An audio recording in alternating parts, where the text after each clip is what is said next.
नमस्कार दोस्तों। आज हम बात करने जा रहे हैं झारखंड के पूर्व सीएम चंपई सोरेन जी के बारे में। चंपई सोरेन जी ने पार्टी छोड़ने का निर्णय लिया है, जिसके चलते पूरे झारखंड में नहीं दिल्ली तक हलचल तेज हो चुकी है दोस्तों। अब सवाल ये उठता है, क्या इनका पार्टी छोड़ने का निर्णय इनका स्वतः है या किसी के उकसावे द्वारा लिया गया है। अगर ये पार्टी छोड़ते हैं तो झारखंड मुक्ति मोर्चाओं को कितना कठिनाई का सामना करना पड़ सकता है। क्या इनका पार्टी छोड़ने से बीजेपी को फायदा हो सकता है। क्या इनके पार्टी अब नए अलायंस की तरफ बढ़ेगा, बीजेपी में ज्वाइनिंग करेंगे, या नया उभरता हुआ चेहरा जयराम महतो से कर सकते हैं, या एक स्वतंत्र अपना नया पार्टी बनाएंगे। तमाम तरह की चर्चा झारखंड में भी चल रही है। चर्चा होना स्वाभाविक है। अब 1-2 महीना के बाद ही झारखंड में विधानसभा चुनाव होने वाला है। अब सवाल यही उठता है कि झारखंड की राजनीति के बारे में। चंपई सोरेन जी झारखंड के एक अच्छे नेता के रूप में जाने जाते हैं दोस्तों।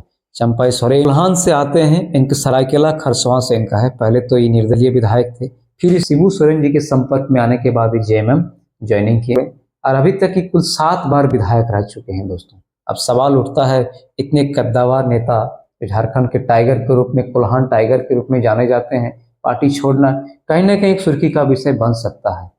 अब सवाल ये उठता है कि अगर जेएमएम में ये रहते तो जेएमएम का बेनिफिट जेएमएम को 100% मिलता। सवाल ये भी उठता है कि हेमंत जी को ईडी के द्वारा अरेस्ट करने के बाद इन्होंने चंपई सोरेन को विधायक दल का नेता चुनने का इंडिकेट किया। इन्होंने पद त्याग पत्र दिया, इनके बाद ये जेल गए। फिर ये जो है हाईकोर्ट से रिहा होने के बाद फिर वापस सत्ता में आए और सीएम की कुर्सी पर बैठे। अब इसी में झारखंड की राजनीति की एक नई धुरी बनने लगी। अगर ये फील्ड में रहते तो इनके क्या फायदा, इनका पीड़ित छवि का इनका फायदा जरूर मिलता। अगर निकट 2-3 महीना के बाद विधानसभा चुनाव भी था, इनको भी पता था अगर चंपई सोरेन सीएम की कुर्सी में बने रहने देता तो कहीं ना कहीं मुख्यमंत्री के लिए, माननीय हेमंत सोरेन जी के लिए फायदेमंद साबित हो सकता था। सवाल उठता है दोस्तों, जिस प्रकार ईडी के गिरफ्तार होने के बाद हेमंत सरकार जेल गए, इसके पूर्व इस्तीफा दिए, उनके बाद चंपई सोरेन शिबू सोरेन जी के बहुत करीबी माने जाते हैं, हेमंत सोरेन जी का भी आदर्श माने जाते हैं, इसलिए चंपई सोरेन का भी चयन किया गया विधायक दल का नेता, वो सीएम बने। फिर जब ये जेल से रिहा होके आए, हाईकोर्ट में इनको बेल मिला, फिर ये वापस जब जेल से आए तो सीएम की कुर्सी पे इनका जब फिर चयन हुआ तो इसी वक्त एक झारखंड में समीकरण बनने लगा। अब सवाल ये उठता है, क्या हेमंत सोरेन अगर पीड़ित छवि को लेकर पूरा झारखंड का दौरा करते हैं तो क्या विधानसभा में इनको एक अलग बेनिफिट मिलता। क्या ये छवि को लेकर बीजेपी के बारे में अगर ये आक्रामक होते हैं तो क्या कुर्सी में रह के जितना काम नहीं कर पा रहे थे क्या वो फील्ड में कर पाते हैं। क्या चंपई सोरेन 2-3 महीना अगर कुर्सी में रह जाते हैं तो क्या इसका फायदा एक अलग मिलता। इन तमाम तरह की चीजें भी हम डिस्कस करेंगे दोस्तों। अब सवाल ये उठता है, क्या बीजेपी को इसका प्रभाव दिखेगा, क्योंकि बीजेपी अभी विपक्ष के पार्टी में बनी हुई है। बीजेपी के लिए भी अब एक मुश्किल की घड़ी सामने पैदा हुआ है दोस्तों। अगर जेएमएम छोड़ के चंपई सोरेन बीजेपी में जाते हैं तो बीजेपी में पहले से ही एक सीएम उम्मीदवार के रूप में बाबूलाल मरांडी जी बैठे हैं। अब बाबूलाल मरांडी जी को भी लगेगा कि हम तो जेवीएम का विलय करके बीजेपी में आए हैं, अगर फिर चंपई दा आते हैं तो फिर सीएम को लेकर असमंजस पैदा होगी, क्या उसमें भी उठापटक होगा। अभी हाल ही में देखा जाए तो अर्जुन मुंडा जी लोकसभा चुनाव हारे हैं, वो भी विधानसभा में सुनने में आ रहा है कि चुनाव लड़ेंगे। अगर वो चुनाव लड़ते हैं तो फिर बीजेपी के लिए समीकरण बैठाना एक अलग सी बात हो सकती है कि किसे हम सीएम का कुर्सी में बनाएं। कहीं ना कहीं बीजेपी में एक हलचल सी पैदा हुआ है। अब झारखंड के राजनीति को हम ड्रामा कह सकते हैं या जो भी इसका आप नामकरण कर सकते हैं दोस्तों। पिछले 20 सालों में अगर 1419 का कार्यकाल को छोड़ दें तो पिछले 20 सालों में झारखंड की राजनीति में यही ड्रामा होते चल रहा है।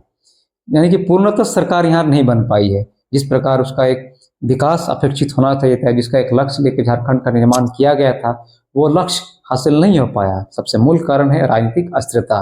यहाँ सीएम की कुर्सी के लेके ही हलचल पैदा होता ही रहता है, तो फिर हम विकास की कथा कैसे कर सकते हैं दोस्तों। झारखंड का निर्माण 2000 में बिहार से अलग करके हुआ है। झारखंड का परिचय किसी का मोहताज नहीं है। झारखंड का परिचय से भलीभांति हम लोग जानते हैं कि झारखंड में कोयला भंडार है, झारखंड में यूरेनियम भंडार है, झारखंड में अभ्रक भंडार है, झारखंड में टाटा स्टील जैसी बहुत बड़ी कंपनी है, झारखंड में भारत सरकार का सेल जैसा फैक्ट्री है। इसके बावजूद भी बिहार के बाद झारखंड सबसे ज़्यादा गरीबी स्टेट माना जाता है पूरे भारत में दोस्तों। इसका कारण क्या है? क्या केंद्र सरकार की उदासीनता है, या झारखंड सरकार की कोई इस तरह का दूरदर्शी नेता पैदा नहीं हो पाया जो एक विकास की गाथा को गढ़ सकता था? दोस्तों सवाल बहुत है। हम वहाँ के भारत के नागरिक होने के नाते झारखंड से जब हम हैं तो इसका स्वाभाविक बनता है कि झारखंड के बारे में हम लोग चर्चा करें। अब ये बात उठ रहा है कि इस तरह की उठापटक होते चलते जाएगा तो विकास की कथा गढ़ने में समय हम लोग कब देंगे? एक दूसरे सीएम की कुर्सी के होड़ में लगे हुए हैं तो फिर विकास की कथा पीछे चलते रहता है। झारखंड किसी में चीज़ में सुर्खी रहे चाहे नहीं, झारखंड भ्रष्टाचार की चीज़ों में हमेशा सुर्खी में रहा है। जब से झारखंड बना है तब से आज तक झारखंड कोई भी पार्टी में कोई भी नेता, अगर हम बात करते हैं जो टॉप लीडर्स हैं, कहीं ना कहीं उनको भ्रष्टाचार का केसेस चल रहे हैं या उनका आरोप लगा हुआ है। दोस्तों सवाल उठता है कि यहाँ पे विकास की कथा कम, अपने विकास की कथा ज़्यादा लेकर यहाँ पे राजनीति हुआ है दोस्तों। अब हम बात कर लेते हैं, चलिए वापस आते हैं यहाँ की चंपई सोरेन जी के बारे में, और यहाँ का जो कितना पॉपुलेशन SC/ST है वो भी जान लेते हैं।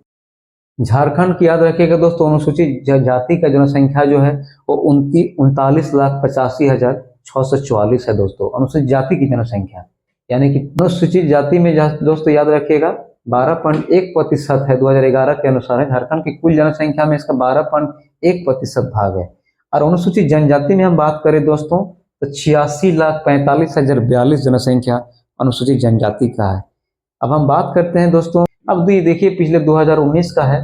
झारखंड विधानसभा में 81 सीटें हैं, 1 सीटें मनोनयन है। 81 सीटों पे चुनाव होता है।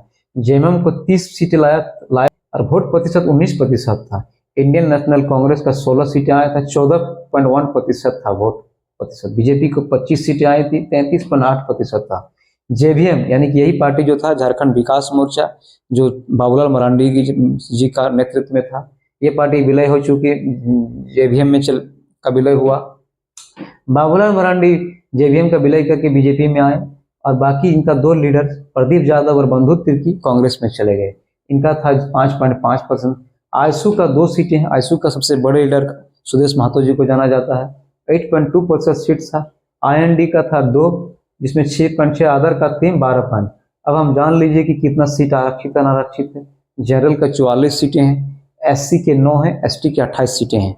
अब इन्हीं सीटों पे जो है बीजेपी का 2019 में अच्छा रिकॉर्ड नहीं था, क्योंकि कोल्हान में 14 सीटें में जेएमएम को 12 सीटें हासिल हुआ था। और अगर बात किया जाए बाकी सीटों में भी जेएमएम का बहुत, संथाल में भी जेएमएम को अच्छी पकड़ था। अब सवाल उठता है दोस्तों कि इस तरह की गतिविधि झारखंड में बना है जो एक अविश्वास और एक अनिश्चितता का माहौल पैदा किया हुआ है।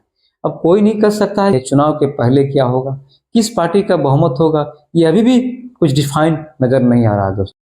अब चंपई सोरेन जी ने स्पष्ट रूप से कहा है कि वो एक नया अध्याय शुरू करने जा रहे हैं। अपने राजनीतिक जीवन की शुरुआत से ही मैंने सदैव उन लोगों के लिए आंदोलन किया जिनके बदन कर कपड़े, पैरों पर चप्पल तक नहीं थे। इन आंदोलनों के फलस्वरूप टाटा स्टील और UCIL समेत कई कंपनियों में हजारों लोगों को परमानेंट नौकरी मिली। अपने 5 महीनों के छोटे से कार्यकाल के दौरान हमारी सरकार ने सदैव राज्य की आदिवासी, मूलवासी, पिछड़े, महिलाओं, युवाओं, गरीब, किसानों, मजदूरों के हित में क्या काम किया है। अब अपने जीवन की इस नए अध्याय में भारत ने भले नए संगठन बने अथवा किसी साथी से हाथ मिलाए, लेकिन मुद्दे झारखंड की जनता ही रहेगी। उन लोगों के जीवन स्तर को बेहतर बनाने का प्रयास रहेगा जिन्होंने इस नए राज्य के साथ अपने उज्जवल भविष्य की सपना देखा था। स्वाभाविक है दोस्तों, चंपई सोरेन बेदाग छवि के लीडर हैं। ये संथाल समुदाय से आते हैं और बहुत ही अच्छे लीडर झारखंड में माने जाते हैं। इनका पार्टी से बगावत होना कहीं ना कहीं पार्टी को परेशानी हो सकती है। कहीं ना कहीं अब आदिवासी वोट में बिखराव देखने को मिल सकता है। अब सवाल ये उठता है कि आगे क्या करते हैं, ये तब समय ही बताएगा। लेकिन वर्तमान में निष्कर्ष यही निकलता है कि झारखंड की जो वर्तमान स्थिति है अस्थिरता भरी है। अब बीजेपी सोच रही है कि हमें कहीं ना कहीं इसका फायदा मिलेगा, लेकिन जिस प्रकार चंपई सोरेन CM की कुर्सी छोड़ के वो बगावत पार्टी छोड़ रहे हैं, तो क्या बिना CM के बीजेपी में जा सकते हैं? अब क्या बीजेपी बाबूलाल मरांडी को छोड़ के इन्हें पार्टी में रख सकती है? क्या बाबूलाल मरांडी को अलग जगह शिफ्ट कर सकते हैं? क्या अर्जुन मुंडा जो लोकसभा चुनाव आ रहे हैं, विधानसभा चुनाव के लिए लड़ सकते हैं? तमाम तरह की खबरें हैं, उसी का विश्लेषण अभी है वर्तमान में चल रहा है, चलते रहेगा जब तक चुनाव नहीं होता है। जयराम महतो भी नए युवा चेहरा के रूप में उभरे हैं। जयराम महतो भी अपना एक कुर्मी वोट को लेकर अपना आगे बढ़ रहे हैं। कुर्मी वोट में सुदेश महतो टॉप लीडर में जाने जाते हैं। सुदेश महतो को कितना परेशानी हो सकता है, क्या फायदा हो सकता है, तमाम तरीके की गणित समीकरण चल रहा है, चलते रहेगा दोस्तों। नमस्कार, खत्म।